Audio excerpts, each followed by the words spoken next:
my players that we play 3 finals, like I said now a few times. And I'm hoping, and that's why I every time come up with the word final, that I influence our fans a bit as well, that they understand how important they're going to be tomorrow. So I'm hoping they will not come into the stadium 5 minutes before the kickoff. I'm hoping the whole stadium is already completely filled half an hour before kickoff, and that these players get the reward for what they did in Paris. It's normal for everybody manager. When you have a result, everything is good. When you don't have a result, you have doubts, or club has doubts. It's a normal situation. I'm used to it in this. For every manager is like this. Nothing special. I live like these moments. I think about Liverpool and not about what will happen for 1 year or in the future. Yeah, huge week for Liverpool after the great Paris heist.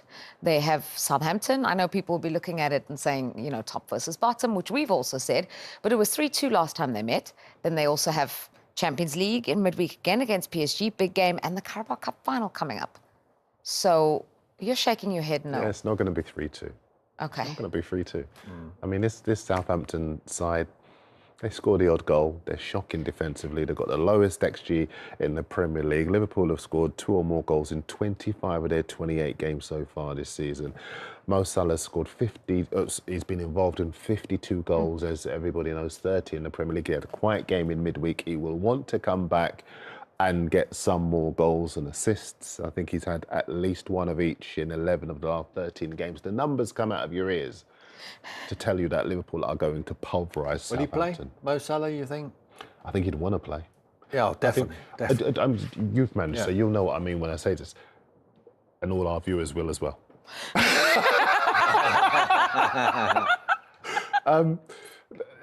I think part of the key to Arne's slot keeping Salah on side is that he plays him all the time. We saw the bust up between Klopp and Salah at West Ham in the last days, and that breakdown. And I think as far as slot is concerned, even when Salah came off, he looked like a face like thunder, but then Elliott scoring after 47 seconds kind of made the point. I think that Salah will want to kind of just remind people who he is. He's having a legacy season anyway. And, you know, I think what will happen is Arne Slot will talk to Mo Salah and he will talk to Virgil van Dijk and he will ask them if they want to play. I think if he had his way, I think he would like to rest them for this game because he knows how difficult that PSG second leg is going to be, and then the cup final the following week. So. The only thing I think is that we were listening to Arne Slot talking in the preamble a second ago, and I watched more of the press conference earlier on Friday, and he was really... the message he seemed to be sending out for me is that I don't want there to be complacency around this game. I want the noise to be ear-splitting. I want the players to be focused. I want everybody to treat this like a final. Because I remember early in the season when they were going to play Manchester United, and everyone believed that would be a cricket score, and Manchester United gave as good as they got. And so I got a feeling... I know you were talking about 3-2 and I was just kind of dismissing it, but I think they will want to be ruthless. I think they'll want to score early so that Southampton can't sit deep, because the game then, you know, what are they going to do? They've got to come out and play, and then I think they'll want to inflict more punishment on them. And that's probably not about Southampton. That's about the fact that there's this big week, they're in the middle of it, and they want to keep the momentum going. Yeah. I mean, you couldn't pick a better time to play Liverpool if you're Southampton. And that sounds really strange, but the only problem is Southampton are so bad. I'm not sure how much life is left in them, how much confidence is left in that group of players. And I'm talking for the manager and the group of players as well. And they're going to the toughest place. You know, Anfield is a fortress. You know, Nottingham Forest won there. They would look at that game and they would say, this is how we're going to break them down. That's a template. But listen, I just think there will be changes. If there's ever going to be changes, it will be for this game.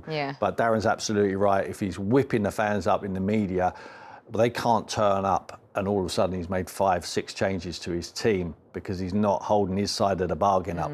So perhaps you're right. Yeah, I got to say the Southampton fans were very entertaining in that game against Chelsea. They were singing, "You're not so special, we lose every week." And they kept, they got to entertain themselves. And I'm sure your same story at Anfield. What about midweek? The fact that PSG had 27 or 28 shots to Liverpool's 2. Undoubtedly the standout player in that game was Allison.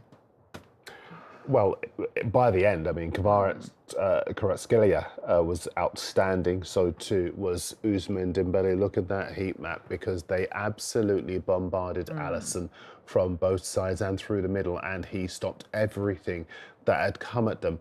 And to give you context, PSG had been undefeated in 22 games, stretching back to the end of November coming into this match. And they are both very, very classy players in that attack. And I think they'd scored something like 44 goals in their previous 12 matches. That's what Allison was up against.